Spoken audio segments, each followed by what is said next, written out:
Welcome to Get the Facts, the discussion program that provides you with information on government's policies and initiatives. I'm Theodore Henry.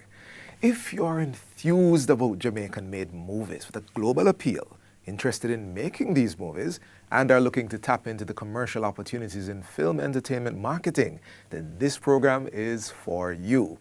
Today we're getting the facts about the Jamaica Screen Development Initiative, JSDI, which offers a $1 billion pool of funds from which locally made screen productions can receive financial support. It's being managed by the Jamaica Promotions Corporation, JAMPRO, an agency of the Ministry of Industry, Investment and Commerce, and home of Jamaica's Film Commission. Here to tell us more about this initiative is the president of JAMPRO, Shalette Cox. Welcome to the program, Ms. Cox. Good to be here. Thank you for having me. Let's jump right into getting the facts. Now, I've heard it called Jollywood, the Jamaican film space. But I'd like you to begin by helping us to get an understanding of what does the Jamaican film space look like today? So the Jamaican film industry is very diverse today. And Jamaica has actually had a film commission for now around 40 years. We've been facilitating films through JAMPRO and its predecessor agencies. Okay. A lot of people right now are very aware of the Bob Marley One Love film. Right, yeah. And the year before that, we did the James Bond 25 movie, which was their 25th in their franchise. And over the years, we've done a number of feature films. Okay. But what a lot of people don't know is that we have about 120 productions that happen every year. And these are varying sizes.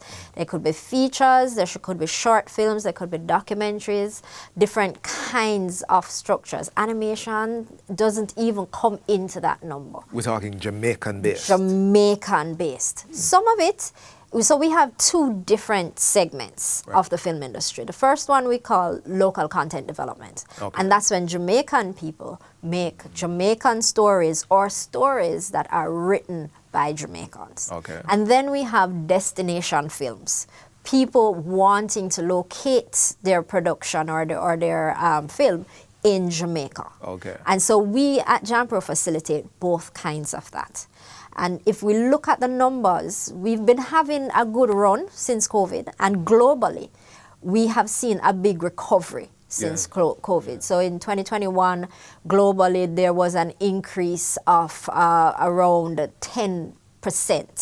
And in 2022 was 5%. And in 2022, the global value of the industry was $2.3 trillion. Yes. I thought you were going to say billion. No. And then you went trillion. Trillion dollars. So that's the scope of what we're talking about. And what we want to do with this initiative is to carve out our piece of that pie by creating more local content and attracting more destination films. And it's a cycle, because what it means is that the more these films come to Jamaica, the more Jamaican films get made, the more our industry grows from the experiences that it has. Because then we can create more quality stories, and then we have a better reputation so that we can land distribution. So, because ultimately, everybody wants a global distribution for their stories, right? They want to see it on Netflix or Hulu or Amazon or wherever. And so that's the ultimate goal for us. We see film and animation, so that's exactly why it's called the Screen Development Initiative. It's both film and animation. Ultimately, we see it as an export product, a service that Jamaica can provide to the world. And that's why we have this fund. It's fascinating. In what you just shared with us, we're seeing the joy of the art, telling the stories, but you've also underlined very heavily an economic element to all of this. And I want to talk about the funding itself for the JSDI. And you said trillion, and I thought, hey, 1 billion is a lot, but you said trillion industry. And I said US dollars. You said, oh, look at that. Now, okay, so we have this $1 billion, and it was officially launched in January 31 this year. Now, what barriers or gaps was the JSDI designed to fill or overcome?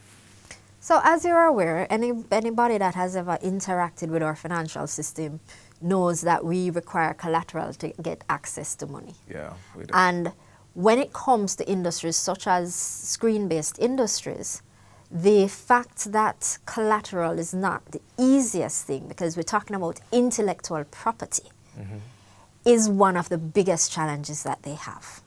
The other challenge they have is that we don't have real incentives for the industry. If you want to become a farmer, Ministry of Agriculture has a set of incentives for you to bring in new equipment. If you want to build a hotel, similar with Ministry of Tourism.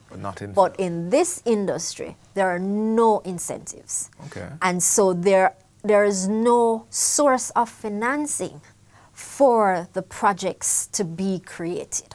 And so we have had a long journey in the Film Commission and in JAMPRO to try and show the different powers that be that this is an industry worth looking at. Because, and we're very, very happy that we were able to, I think at the very right time, get the Paramount's interest to do the Bob Marley film. Because we were able, in the last couple of months, to show very clearly what the popularity of a well-made, commercially viable film can do for the country. Just one film. It caused such a buzz. So many people came in for it. And I spoke, I think, when we launched on the 31st of January, it was a week after we had done the opening here in Jamaica. And we were seeing millions of dollars in just value, PR value, from the opening that was done in Jamaica. So I'm actually excited in another few months to start collating the numbers and trying to show the government the impact that it has had. Because it means that if we are able to fund similar quality, then we can do so much more for the industry. So if I can jump in here then. So we're saying one of the biggest things for JSDI is providing incentive. Okay. Now, I understand that calls for application open March 18. When did they close? All right. So we have 6 categories that we're supporting. And we tried to define the categories along the lines of the progress of a film.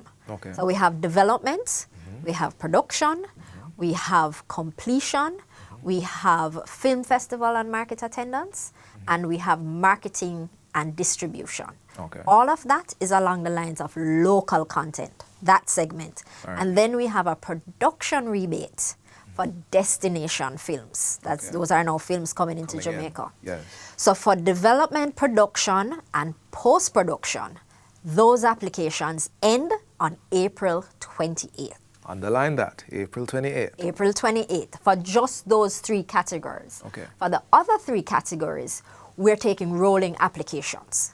So as you can imagine, for a film festival, if somebody gets accepted in a film festival in September, we don't want to tell them that we can't support them because we spent all of the money in April. So we've reserved funds for those 3 categories to make sure that if somebody comes to us and they meet the criteria that we're looking for, that we will have as best as possible funds to support them. I got you. I got it. There's so much more that we need to ask. There is so much more. And I need you to stick with us. We're going to take a quick break. When we come back, Ms. Cox will share more about the eligibility requirements for individuals, companies, and projects. And we'll talk about a few other things. Stay with us.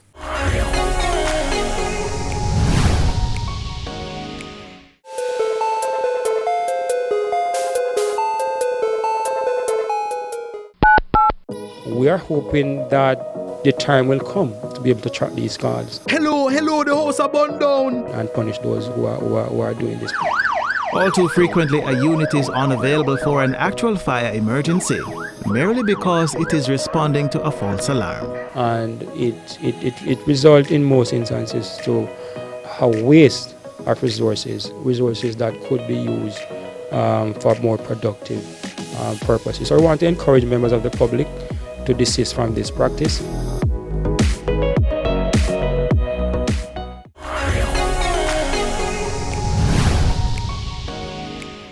Welcome back to Get the Facts. We're continuing our conversation with the president of JAMPRO, Shillette Cox, discussing the Jamaica Screen Development Initiative, JSDI. Lady Cox, who is eligible? All right, so we have 2 types of eligibility. On one side, in terms of applicants, you can be an individual or a company. But it has to be Jamaican. So the person has to be Jamaican, whether it's Jamaican by citizen, birth, or naturalization.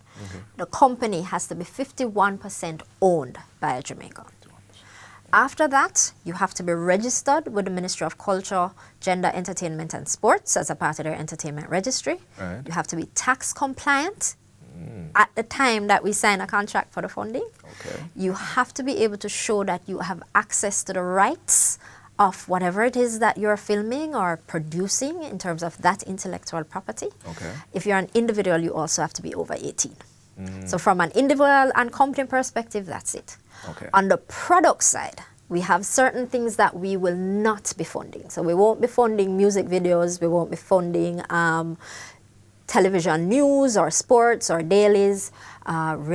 Reality content is allowed, but not content that is influencer content or podcasts or things like that. If you film a theater production, that is not allowed. Okay. What is allowed is every single genre of movies or documentaries or any kind of film or animation.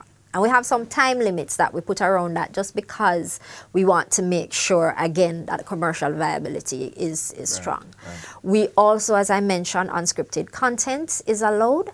And then, of course, we want to encourage the creation of short films so that those can become longer films. So short films are also allowed. And I'm understanding that the grant allowance and the loan allowance, they differ. So it really comes down to what you need. All right. So we have, for each of the 6 categories that I mentioned before, for the development, there's a loan and a grant. And there is a cap on both sides.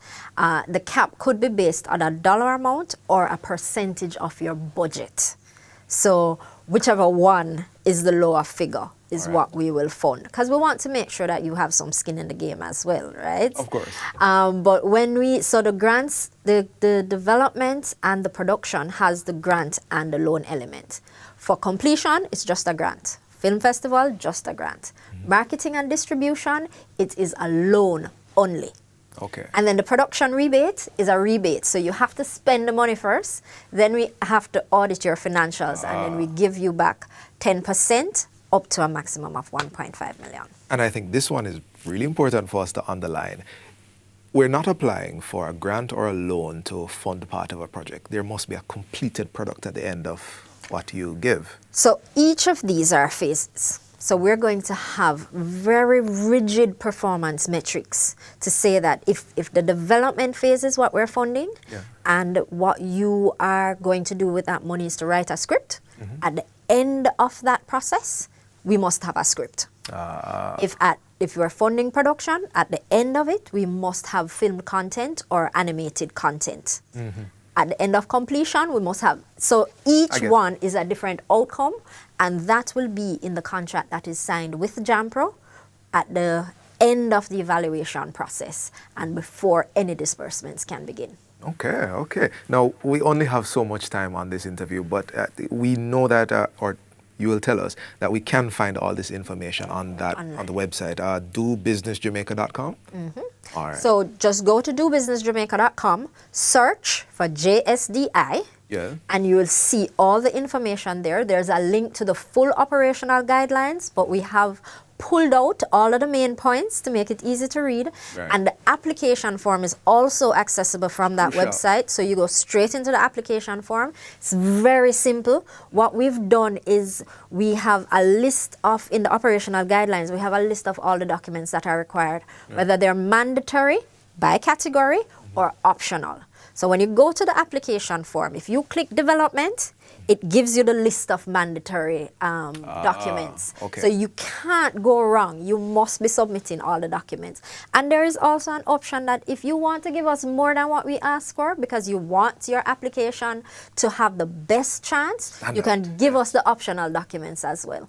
And once we get that, when the 28th of April comes, we're going to do our validation checks, make sure that you meet the basic criteria, and then we have a set of evaluators, both local and international, and carefully picked to make sure that there's no conflict of interest. Nobody will be you see somebody out there with the story that you wrote about, we're going to be very careful about that process. But those evaluators now will evaluate your submission to make sure that we're looking for 4 things. We're looking to make sure that you have the ability to do what you said you're going to do, that the product that you have put forward makes sense, Yes. that it's commercially viable, Yeah. and that it will have a potential positive impact on Jamaica's economy. On Jamaica's economy, and that stands alongside everything you said about TCCs and IP and intellectual property.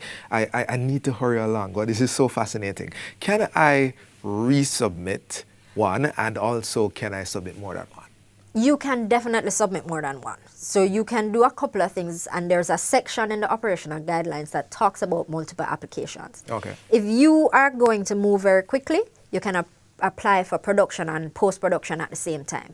You can apply for the grant and the loan at the same time. Okay. Or you can have multiple applications for similar for different projects at the same category level. So any kind of combination. In terms of resubmitting, yes, we do allow resubmitting if the application has changed substantially. All right. Now, if you wait until April 28th, it means that you're going to have to wait on another call in order to resubmit. Oh, so validation isn't an April 28th thing. It's on submission? It's on submission. Well, that's good. So because we've been getting a number of applications already, we got the first application on March 18th. And so we realized it would be good to give people, the opportunity, if they submit early, to say, all right, this was missing, missing, and give them the opportunity to submit. Awesome. So we're near the end of this Get the Facts discussion, but I want to get this one out too. Tell us about the support now possible or, available to people who applies. So we have a clarification form that is on the website as well. So any question that you have about the process or any challenge that you have, we have a commitment to respond in 1 business day. Then we are working very closely with JAFTA, the Jamaican Association for Film and Television, JAN, which is the Animation Network, the Women in Film and Television Jamaica. We're working very closely with them. We've done a couple of sessions with their membership, and they are doing sessions with their membership as well, because it's a true public-private partnership in how this was developed and how it's going to be executed. So there's a lot of hand-holding that are available through those channels, and through the clarification form, JAMPRO will respond and help as best as possible as well. I'm trying to squeeze so much into these last few seconds. People who apply, can they work together, even though they've done separate applications? They can. As a matter of fact, a part of the application requires you to tell us who your creative team is. So my creative team, if I'm a writer, might be the same for people as you over there as a producer. You have an application, it's the same creative team, but a different application. That's up to you. So co-production is a thing. It works. All right, we're in the last final seconds. The people who are going to apply and who have applied already, they're watching. Give them a final word. What I want to say to every filmmaker, every aspiring filmmaker, animator, the government of Jamaica has given its commitment for this $1 billion. This is an opportunity for you to tap into your creative skills, and one not to be missed, for you to realize your dreams and help Jamaica become a creative hub, not just of the Caribbean, but of the world. And on that note, remember to visit the website dobusinessjamaica.com for more information. This has been Get the Facts. Our guest has been Chilette Cox, president of the Jamaica Promotions Corporation, JAMPRO. Thank you for watching, and until next time, I'm Theodore Henry. Take good care.